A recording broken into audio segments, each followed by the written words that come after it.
Hello some viewers, how are you all? Welcome back to another video. Guys, in this video, we are going to discuss how to resolve this issue. A software update is required to connect to iPhone. Would you download and install the update now, etc.?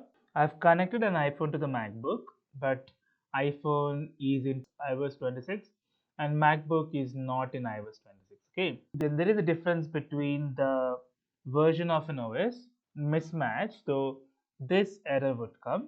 Just click on install here. So once you click on install, it will take you to this screen, Mac OS Tahoe 26.2.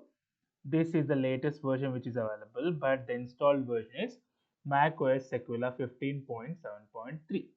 So this was installed previously. Now I want to install the latest version so that I can access my iPhone. Okay, just click on upgrade now. So now it will ask you for the password to install, add username and password. So now it will say installing update. It will restart the laptop. So as soon as it restarts the laptop, so it says software update complete. Your Mac has been updated to Mac OS Tahoe.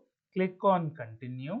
You go to the software update. It says your Mac is using the latest software Mac OS Tahoe 26.2, etc. Try to connect an iPhone here.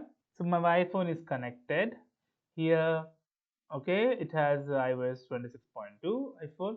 The iPhone software is up to date. Your Mac will automatically check for update again to this state. Okay, so it is now connected. Previously it was giving an error. Now OS versions of both iPhone and my MacBook are iOS 26. Hope you like the video, guys. If you like the video, please click on like.